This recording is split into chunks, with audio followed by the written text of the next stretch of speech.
જીવનમાં જ્યારે પણ પુણ્ય કરવાનો અવસર મળે તો હાથ પાછો ખેંચી ના લેતા. કદાચ સામર્થ્યથી ઓછું કરો તો વાંધો નહીં, પણ ખાલી હાથે પાછા ના આવતા. આઠમું તત્વ છે પુણ્ય સંચય. ભેગું કરવા જેવું આ જીવનમાં કોઈ હોય એ પુણ્યો છે. કારણ કે વસ્તુઓ મૂકીને જઈશું, પુણ્યો તો આવતા જન્મમાં સુખ આપતા રહેશે. અને એટલા માટે જ્યારે પણ પુણ્ય કરવાની તકો ભગવાન આપે ત્યારે પાછા નહીં પડે. તકો ઝડપી લે. પુણ્ય કરવાનો વિચાર આવે ને તો એને બહુ સમય નહીં આપે. હમણાં થોડા દિવસ પહેલાની વાત છે, અમેરિકામાં એક બહેન રહે ને મળવા આવ્યા. મેં તમે અહીંયા ક્યાંથી? બધું છોડીને હું આવી. થયું શું? તો કે આપની કથા ત્યારે ત્યાં હતી અને ત્યારે આપે કહ્યું હતું અને મા બાપ વિશે થોડી ચર્ચા ચાલતી હતી કે માતા પિતાની સેવા, અને જ્યારે પણ તમને અવસર મળે તો કરી લેજો, નહીં તો પછી પશ્ચાતાપ સિવાય અને યાદ કરીને દુખી થવા સિવાય બીજું કઈ નહીં મળે. એવી કોઈ ચર્ચા નીકળી હશે કથામાં, અને એમણે એ જ સમયે સંકલ્પ કર્યો. અહીંયા એકલા બા ઇન્ડિયામાં એમના રહે 85 વર્ષના, અને બધું મૂકી અને બાની સેવામાં આવી ગયા.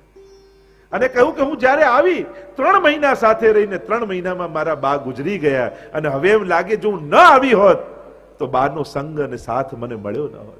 છેલ્લી ઘડીએ બાની સેવા કરવાની મને તક ન મળી હોત. ખરેખર જે આપનો આભાર છે કે આપે મને આવી સમજ આપી. એમ આઈને વાત કરતા હતા થોડા દિવસ પહેલાની વાત. તો કોઈ એક વિચાર માણસની જિંદગી કેવી બદલી નાખે છે, કેટલી અસર એના ઉપર થાય છે કે વિચારની, અને તકને ઝડપી લે. એ જ વૈષ્ણવ છે. ક્યારે કોઈ ગામવાળા ભેગા થઈને આવીને કહેવાના નથી કે હવે તમને કોઈ અમે ડિસ્ટર્બ કરવા નહીં આવીએ, લો હવે સત્કર્મ કરો, લો હવે સેવા કરો. આવું થવાનું છે ના. આની તો તકો મળે અને ઝડપી લેવાની હોય.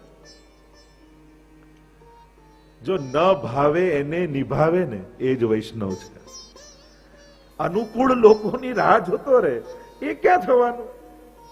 પણ ન ભાવે એવાને નિભાવે એ વૈષ્ણવ.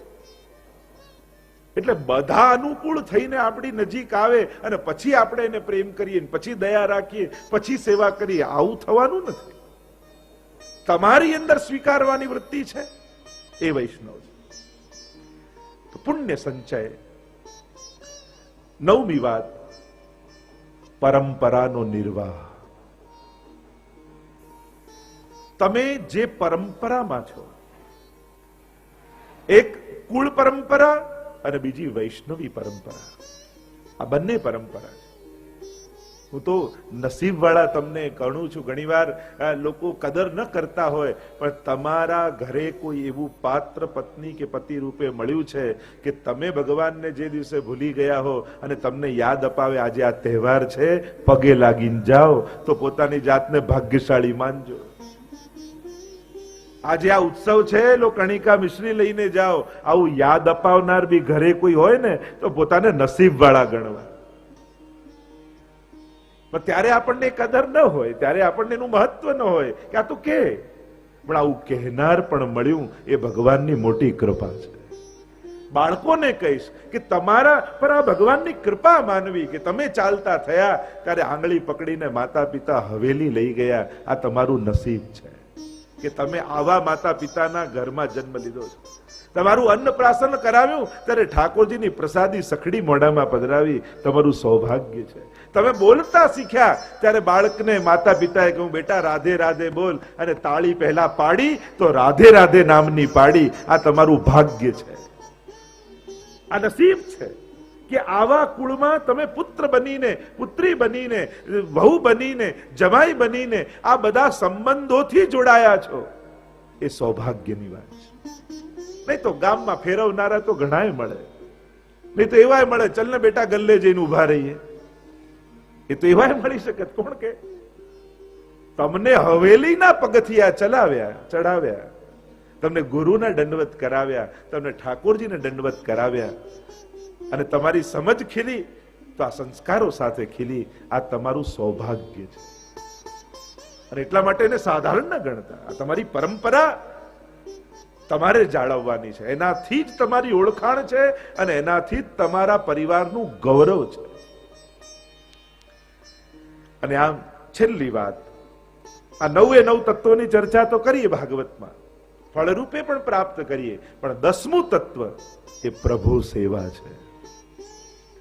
બધું જ કર્યું, સંસારમાં રહેતા શીખ્યા, સ્વભાવ સુધાર્યો, સત્કર્મો કર્યા, પુણ્યોના સંચય કર્યા, પરંપરાનો નિભાવ કર્યો, પણ જો ઠાકોરજીને ભૂલી ગયા તો બધા ઉપર મીંડું છે.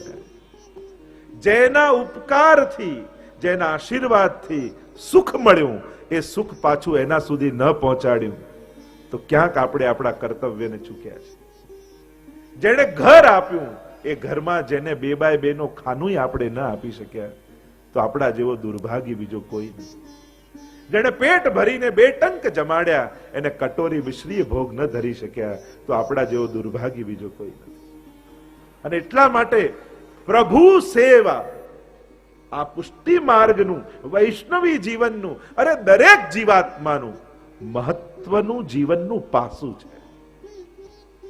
અને છેલ્લે ભાગવતજીનું આ પ્રભુ સેવા એ મહત્વનો ગુણ છે.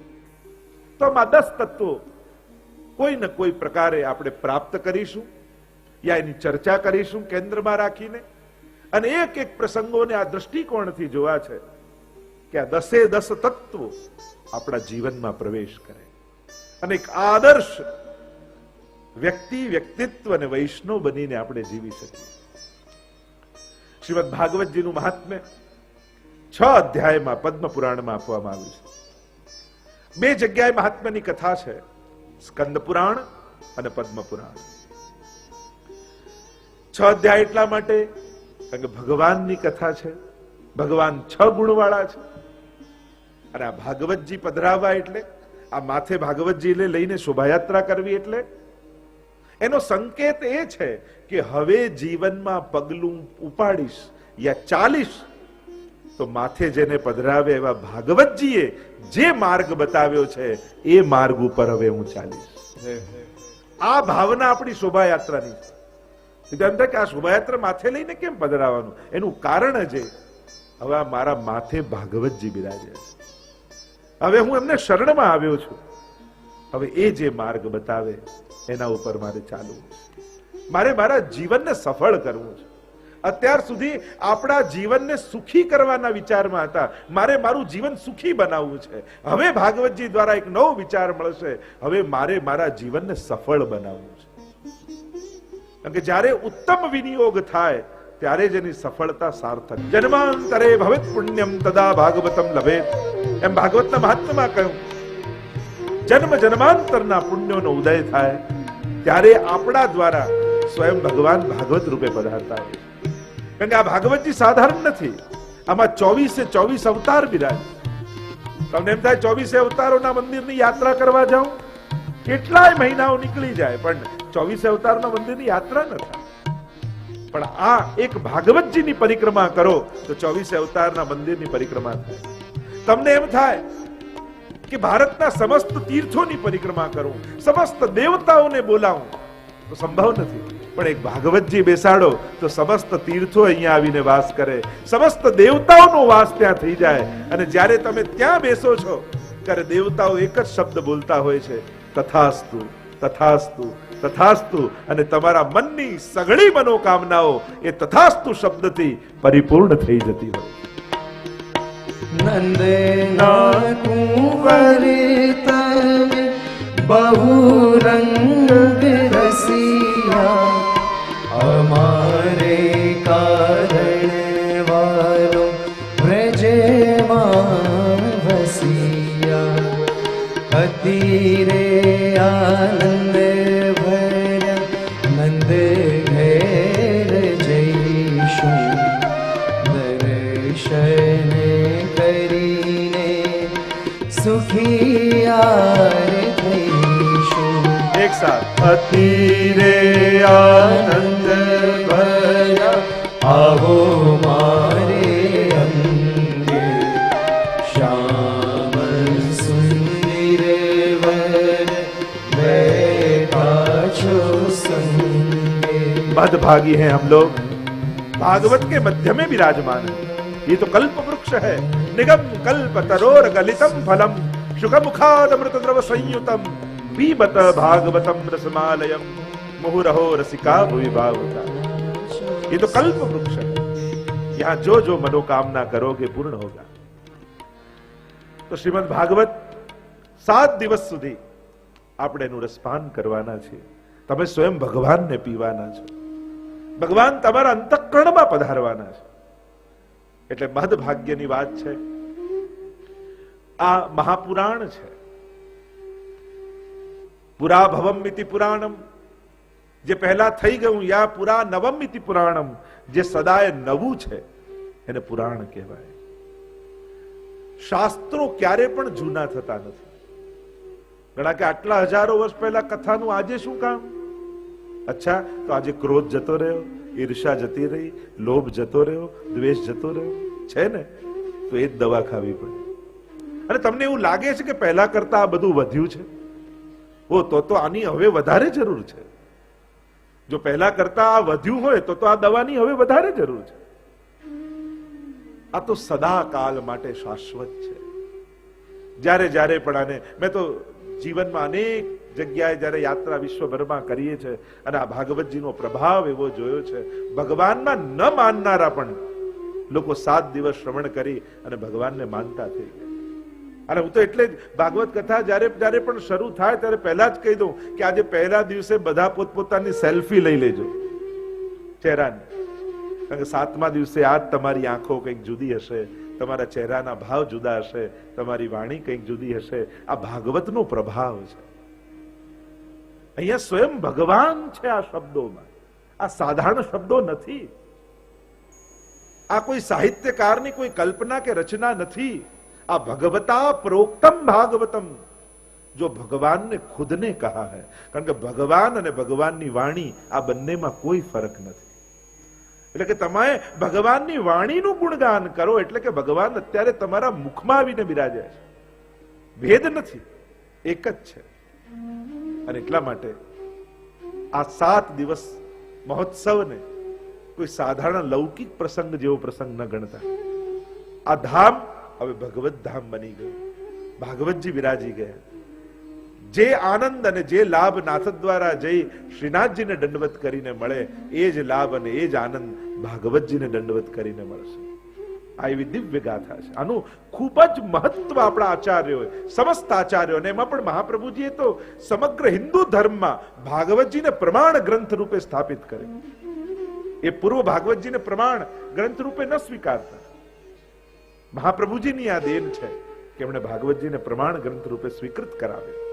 કારણ કે જે વાત વેદમાં છે એ જ ગીતાજીમાં છે, એ જ બ્રહ્મસૂત્રમાં છે અને એનો જ વિસ્તાર શ્રીમદ ભાગવતજીમાં છે. 7 પ્રકારે મહાપ્રભુજી અર્થ ભાગવતજીના કર્યા.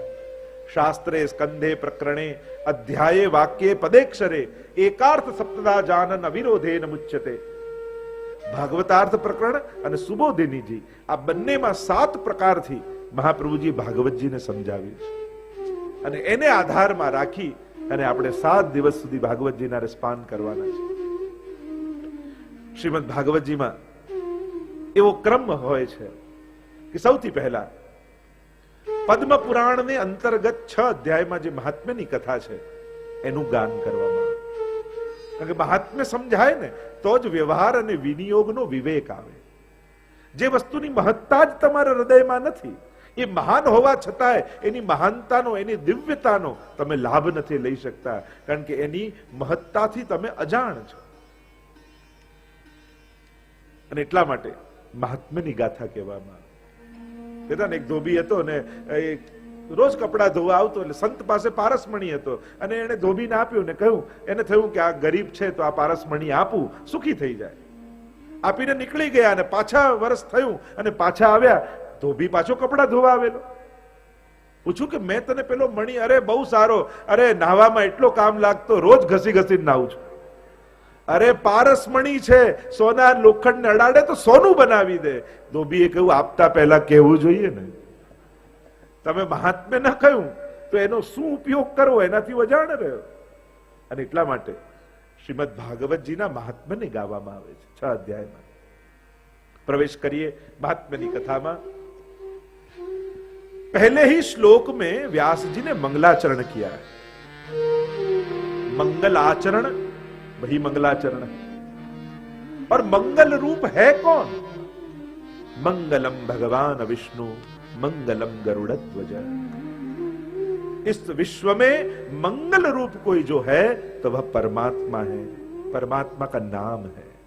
અને એટલા માટે તમે જો તમારું મંગલ ઈચ્છતા હો તો ભગવાનના નામનો આશ્રય જરૂર કરજો, એનાથી જ તમારું મંગલ થઈ જશે। જ્યારે કોઈ પણ કાર્ય કરવા જાઓ, એમ બને તો આ 5 વાર દિવસમાં ભગવત નામ ભગવત સ્મરણ જરૂર કરો। આંખ ખુલે જાગો ત્યારે 3 વાર અષ્ટાક્ષર બોલી લો, આ તમારા દિવસનું મંગલાચરણ છે। કોળીઓ પહેલો મોઢામાં મૂકો ત્યારે ઠાકોરજીને યાદ કરી 3 વાર અષ્ટાક્ષર બોલી પછી મૂકો, આ તમારું મંગલાચરણ છે। ઘરમાં કામ માટે બહાર જતા હો, ઘરથી અને ડગલું પહેલા બહાર મૂકો ત્યારે ઠાકોરજીને 3 વાર યાદ કરીને પછી નીકળો। કામમાંથી પાછા ઘરે આવો અને પ્રવેશ કરતા હો ત્યારે 3 વાર ઠાકોરજીને યાદ કરીને ઘરમાં પ્રવેશો। ઘર પણ તીર્થ છે। આપણે કહીએ દુનિયાનો છેડો ઘર, કારણ ગમે તે કોઈ પણ તીર્થોમાં રહી આવો, અઠવાડિયું 10 દિવસ 15 દિવસ ગમશે, પછી તો ત્યાંય દોષો દેખાવા લાગશે, અહીંયા આ બરાબર નથી, પેલા આમ બરાબર નથી। એટલે જેનું મન ઘરે ભગવાનમાં નથી લાગતું ને, એનું દુનિયાના કોઈ ખૂણે લાગવાનું નથી। એટલા માટે ઘરમાં પ્રવેશ કરો તો એવી પવિત્રતા અને એવો ભાવ સાથે જાણે મંદિરમાં પ્રવેશ કરી રહ્યા છે। અને છેલ્લે રાતના સુવા જાઓ, આંખો બંધ થતી હોય ત્યારે ઠાકોરજીને 3 વાર યાદ કરીને પછી આંખો બંધ કરો। આટલું તો થાય ને આપણા બધાથી। હવે આમાં કોઈ સંસ્કૃત શીખવાની જરૂર છે? આમાં કોઈ રાગ શીખવાની જરૂર છે? આમાં કોઈ ગ્રંથો ભણવાની જરૂર છે? આટલું થાય કે નહીં થાય ને? જો હા પાડી જો તમે બધા ભાગવતજીની આગળ, એટલે આજથી શરૂ। ખાસ યુવાનો માટે, ખાસ ભાઈઓ માટે, બહુ જે વ્યસ્ત રહેતા હોય ને એમ કહેતા હોય કે અમે પાઠ કરવાનો ટાઈમ નથી, સેવા કરવાનો સમય નથી રહેતો, માળા ફેરવાનો સમય, ચલો વાંધો નહીં, તમારા માટે બીજા ઉપાયો આપીએ। એવું તો છે નહીં કે જે વધારે ટાઈમ આપે એ જ ભગવાનનો મોટો ભક્ત। મોટા ભક્ત વધારે ભગવાનને ટાઈમ આપવાથી થાય છે કે જે વધારે ટાઈમ આપતો હોય મોટો ભક્ત, જો ઓછો ટાઈમ આપે એ થોડો કમ ભક્ત, નાનો ભક્ત, એમ હોય? સમય વધારે આપે એ મોટો નહીં, જે ભગવાનને મહત્તા વધારે આપે એ મોટો ભક્ત છે। તમે લાઈફમાં એને ઇમ્પોર્ટન્સ વધારે આપો છો ભગવાનને, તમારા દરેક કાર્યમાં, જીવનના દરેક પાસાઓમાં તમે એની મહત્તા સ્વીકારી અને પછી આગળ વધો છો તો તમે ભક્ત છો। કેવલ સમય આપવાથી થોડી ભક્ત થવાય। એવા તો ઘણા લોકો કાંઈ ન કરતો હોય, મંદિરે ઓટલે જઈને બેઠો રહે એટલે મોટો ભક્ત થઈ જાય ના। ઇમ્પોર્ટન્સ વધારે આપીએ છે કે નહીં, એની મહત્તા વધારે સ્વીકારીએ છે કે નહીં, કરનારો એ જ છે। મારી એક એક શ્વાસ એનો ઉપકાર મારા ઉપર છે, જે આભાર માનીને જીવે એ જ ભક્ત છે। બસ ભક્ત વૃત્તિનું નામ છે, પ્રવૃત્તિનું નામ થોડી છે। ભક્ત વૃત્તિ છે આપણી અંદર। એ વૃત્તિ જો વિકાસ પામી ગઈ પછી ભલે ને તમે વ્યસ્ત છો, વાર્તા સાહિત્યમાં જો નારાયણદાસજીની વાર્તા આવે, એટલા બધા વ્યસ્ત રહેતા, કામકાજમાં રાજકાજ કરતા, સમય જ ન મળે એટલે એમણે એક માણસ રાખ્યો અને એનું કામ જ 2 ઘડી થાય એટલે એ માણસનું કામ એટલું કે યાદ અપાવે કે ભૈયાજી ગોકુલ કબ ચલોગે, અને આટલું સાંભળે મૂર્છિત થઈને પડી જાય, મનથી ગોકુલ પહોંચી જાય। રસ્તાઓ આપણે ગોતવાના છે, સંજોગો થઈ નથી જવાના। જે સંજોગોમાં રહીએ છે એ સંજોગોમાં ભગવાનને ગોતી લેવાની હોશિયારી વૈષ્ણવમાં હોવી જોઈએ। એ જ આપણી ચતુર। સોહી કુશલ દાસ પરમાનંદ જો હરિ સન્મુખ ધાઈ। કુશલ કોણ?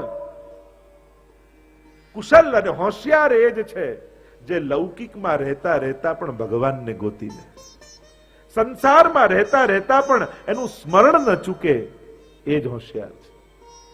આપણે સંસારમાં હોશિયાર એને માનીએ જે બીજાનું પડાવતા જેને આવડી જાય, બીજાને લપેટતા જેને આવડી જાય, બીજાને પટાવતા જેને આવડી જાય, આપણે કે આ દીકરો મારો બહુ હોશિયાર, અને જેને આ બધું ના આવડતું આ તો ભગવાનનો માણસ છે। એટલે ભગવાનનો માણસ પણ એને કહીએ કે જેનામાં કાંઈ આવડત ન હોય।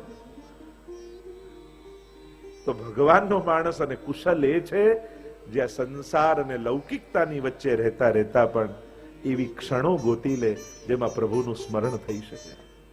એ ચતુરાઈ ભક્તમાં હોવી જોઈએ। સંસાર અનુકૂળતાઓ કરીને નહીં આપે, સંસારમાં અનુકૂળતાઓ તમારે કાઢી લેવાની. તો આમ મંગલાચરણ આ 5 પ્રકારથી કરવું. મંગલ આચરણ જીવનમાં મંગલ રૂપ નિધાન સાવરો, મંગલ રૂપ નિધાન. મંગલના નિધિ જ પરમાત્મા છે. અને એટલા માટે તમે તમારું શુભ ઈચ્છો છો, તમે તમારું મંગલ ઈચ્છો છો, તમારા જીવનમાં આનંદ ઈચ્છો છો, તો આ ત્રણેયનું મૂળ એ પરમાત્મા છે, એમ શાસ્ત્ર કહે છે. જો આ ઈચ્છતા હો તો એ જ્યાંથી પ્રાપ્ત થાય છે ત્યાં પહોંચી જાઓ, અને એ છે ઠાકોરજીના ચરણારવિંદ. તો મંગલાચરણમાં પ્રવેશ કરીએ. વ્યાસજી મંગલાચરણ કરતા, પ્રભુનું વંદન કરતા બોલ્યા, સચ્ચિદાનંદ રૂપાય વિશ્વોત્પત્યાદિ હેતવે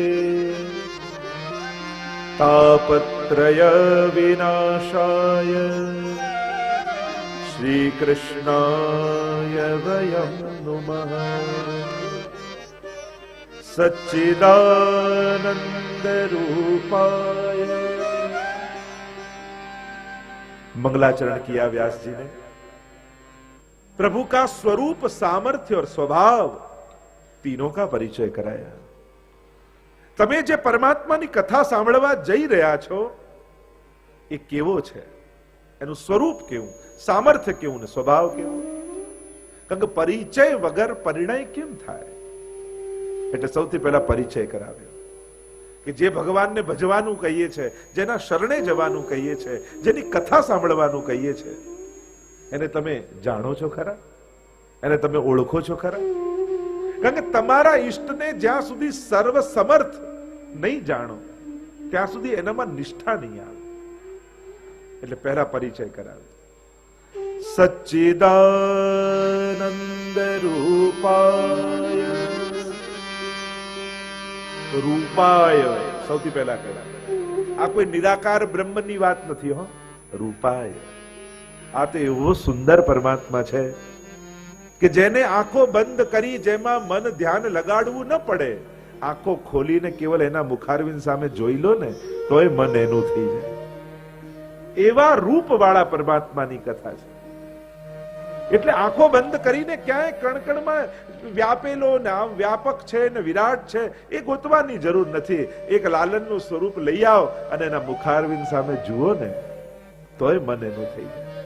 કરશતીતિ કૃષ્ણ, જે ખેંચે આકર્ષે એ જ કૃષ્ણ છે. એવા રૂપ વાળા પરમાત્માની, પણ કેવું રૂપ? સતચિત અને આનંદ રૂપ. સત તત્વ એટલે ભૂ સત્તાયામ. પરમાત્મા આ 3 તત્વના બનેલા છે, સત, ચિત અને આનંદ. સતતત્વ એટલે કણ કણમાં એનું અસ્તિત્વ છે, એ જ વ્યાપક છે. જો બ્રહ્માજીએ સર્જન સૃષ્ટિનું કર્યું અને ભગવાન પણ સર્જક છે, બંનેને સર્જક કયા છે, ફરક એટલો છે, ભગવાન આ બધું બન્યા છે અને બ્રહ્માજી આ બધું લઈને બનાવ્યું છે. આ બે સર્જનમાં ફરક. જેમ કુંભાર હોય, એ માટી, ચાકડો, લાકડી બધું ભેગું કરી વસ્તુ એને આપવામાં આવે ને પછી બનાવે, તો એ નિમિત્ત કારણ કહેવાય કુંભાર, અને માટી ઉપાદાન કારણ કહેવાય. આ બ્રહ્માજીનું સર્જન. પણ ભગવાનનું સર્જન કેવું? એકોહમ બહુશ્યામ પ્રજાય. પોતે જ માટી બને, પોતે જ ચાકડો બને, પોતે જ કુંભાર બને અને પોતે જ પોતાનું રૂપ બદલીને પ્રગટ થાય. આ જ અદ્વૈતવાદ છે. બે નહીં, એ જ અદ્વૈત. બનનારો ને બનાવનારો બંને એક જ છે. આ અદ્વૈતવાદ. સત તત્વ, આ સમગ્ર સત્તા પરમાત્માની છે. એટલે કોઈ કણ એવો નથી જ્યાં ભગવાન ન હોય, અને ભગવાન જ કણ રૂપે છે. અને એટલા માટે એ તો બધે છે જ. ભગવાન દેખાય નહીં તો ભગવત્તા જુઓ. પહેલા 12 વાગ્યા હોય, કોઈ પૂછે સૂરજ ઉગી ગયો, તો બારીમાંથી બહાર જઈને ડોક્યું કરીને આકાશ સામે જોવાનું ન હોય, એનો પથરાયેલો પ્રકાશ જોઈને ખબર પડી જાય કે સૂરજ માથે આવી ગયો છે. એમ ભગવાન છે એના માટે ક્યાંય મંદિરમાં ડોકિયા કરવાની જરૂર નથી. એની વ્યાપેલી ભગવત્તાને જોઈ લો તો એના પર ભરોસો જાગી જશે. એની ચારે બાજુ ફેલાયેલી જે ભગવત્તા છે કે અરે આ ભગવાન સિવાય કોણ કરી શકે આ બધું. એક ટાકણીને જોઈને આપણે માનવા તૈયાર નથી થતા કે એમને એમ બની જાય. તો આટલું વિરાટ વ્યાપક એક આશ્ચર્ય દુનિયાનું. અરે કેવલ પોતાનો ચહેરો દરિશામાં જુઓ ને તોય તમને ભગવાન પર ભરોસો આવી જાય કે આવું ભગવાન સિવાય કોઈ ના ઘડી શક્યો. કેવું કનેક્શન, કેવી સમજદારી, કેવી દ્રષ્ટિ, કેવી આંખો, કેવા પગ, કેવા હાથ, કેવું હૃદય, કેવી બુદ્ધિ. આજે પણ વૈજ્ઞાનિકો માટે સૌથી મોટું આશ્ચર્ય હ્યુમન બોડી છે. શ્રી યમુનાજીના લાડીલા એવા રસિક સત્સંગી વૈષ્ણવોને જય શ્રી કૃષ્ણ. જે શ્રીના આ વચનામૃત તમને ગમ્યા હોય તો આ વિડીયોને લાઈક કરજો, શેર કરજો અને કમેન્ટ બોક્સમાં જય શ્રી કૃષ્ણ જરૂર લખજો. અને અમારી ચેનલ શ્રી વલ્લભ સત્સંગને સબસ્ક્રાઈબ કરવાનું ભૂલશો નહીં, જેથી તમને આવા અવનવા વચનામૃતો મળતા રહે. સર્વે વહાલા વૈષ્ણવોને જય શ્રી કૃષ્ણ.